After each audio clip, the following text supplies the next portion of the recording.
আমরা যখন email marketing নিয়ে কাজ করব, যখন ইমেলগুলা কালেক্ট করব, তখন আমরা জানি যখন আমরা অনেকগুলা ইমেল একসাথে কালেক্ট করি তখন বেশ কিছু ইমেল ডাবল হয়ে যায়, অর্থাৎ একই ইমেল দুইবার তিনবারও থাকে। এই ইমেল তো আমরা ক্লায়েন্টকে সেন্ড করতে পারবো না। এটা আমাদের সুন্দর করে যেগুলো ডুপ্লিকেট ইমেল আছে সেগুলো রিমুভ করে একদম নিট অ্যান্ড ক্লিন একটা ইমেল শিট আমাদের ক্লায়েন্টকে দিতে হবে। তো আমরা কিভাবে মোবাইল ফোনের মাধ্যমে এই ডুপ্লিকেট ইমেল গুলো খুব সহজে আলাদা করবো সেটা আজকে আমরা শিখবো ইনশাল্লাহ। চলুন। মোবাইল ফোন থেকে ইমেল গুলো আলাদা করার জন্য আমরা সর্বপ্রথম আমাদের একটা গুগল শিটের প্রয়োজন হবে। আপনারা প্লে স্টোর থেকে নামিয়ে নেবেন। তো আমি আমার শিটে চলে যাচ্ছি। আমি একটি ব্ল্যাঙ্ক স্প্রেডশিট নিয়ে আপনাদেরকে দেখাবো। আমি একটি শিট ওপেন করলাম। ওকে, আমার সামনে একটি ব্ল্যাঙ্ক স্প্রেডশিট ওপেন হইলো।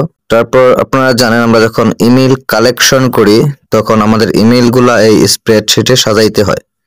তো আমি আমার কিছু ইমেল কপি করা আছে সেই ইমেলগুলো এখানে পেস্ট করে দিব।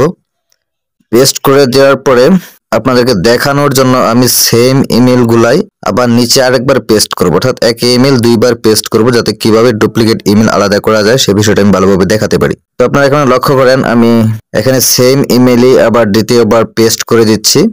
ওকে, তো এখন দেখেন এখানে আমার আগে ইমেল ছিল 9টা, এখন আবার সেম ইমেলই পেস্ট করলাম আরো 9টা, তো ইমেল হলো 18টা। এখন আমরা এখান থেকে যে ডুপ্লিকেট ইমেল গুলো আছে আমি কিন্তু সেমই একই ইমেল দুইবার পেস্ট করছি, সুতরাং প্রত্যেকটা ইমেলই দুইবার করে আছে।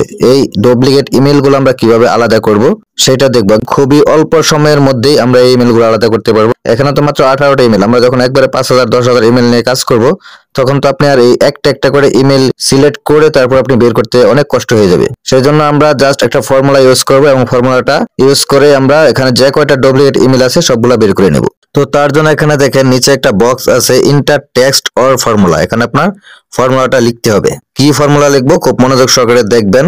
প্রথমে দিব ইকুয়াল টু অর্থাৎ সমান সমান, তারপর হচ্ছে ইউনিক। এখানে ইউনি লেখার পরে দেখেন উপরে ইউনিক লেখাটা চলে আসছে। তো আমরা ইউনিকের উপর ক্লিক করব। ইউনিকের উপর ক্লিক করার পরে দেখেন এখানে ব্র্যাকেট সহকারে চলে আসছে।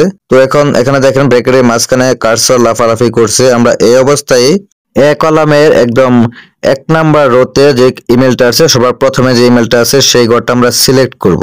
সিলেক্ট করার পরে এখানে দেখেন পুরো ঘরটা সিলেক্ট হয়ে গেছে এবং কর্নারে দেখেন একটা ডটের মতো চিহ্ন আছে।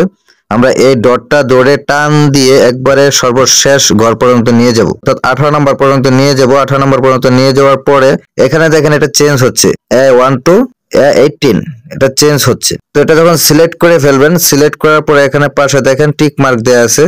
আপনি যখন টিক মার্কে ক্লিক করবেন তখন দেখবেন অটোমেটিক ভাবে আপনার ডুপ্লিকেট যে ইমেলগুলো আছে সেই ইমেলগুলো বাদ দিয়ে ইউনিক ইমেলগুলো এখানে বি কলামে চলে আসছে। তাহলে আপনি চাইলে কেবল ছোট্ট একটা ফর্মুলা দিয়েই অনেক বড় একটা সমস্যার সমাধান করতে পারেন। এখানে আপনার যতগুলা ইমেলই থাক এবং যে কয়টা ডুপ্লিকেট ইমেলই থাক আপনি জাস্ট এই ফর্মুলাটা ইউজ করে আপনি ডুপ্লিকেট ইমেলগুলো এক ক্লিকেই আলাদা করে ফেলতে পারবেন।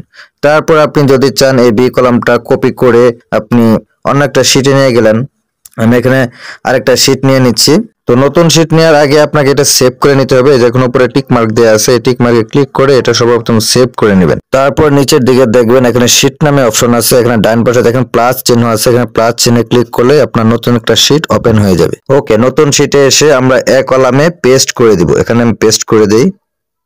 তো পেস্ট করার পরে দেখেন এখানে কিন্তু আসে নাই, ডাটাগুলো আসে নাই। এখানে আমাদের অন্য একটা কাজ করতে হবে, সেটা হচ্ছে এখানে যে পেস্ট স্পেশালি ক্লিক করবেন, তারপরে যে উপর দিকে পেস্ট ভ্যালুস অনলি এটাতে ক্লিক করবেন। পেস্ট ভ্যালুস অনলিতে ক্লিক করলেই দেখবেন আপনার ইমেল গুলো চলে আসছে। এখন এগুলো সুন্দর করে কাস্টমাইজ করে আপনি আপনার ক্লায়েন্টকে প্রোভাইড করবেন। আপনি চাইলে এভাবেই ডুপ্লিকেট ইমেল গুলো আলাদা করে সুন্দর করে বায়ারকে প্রোভাইড করতে পারেন।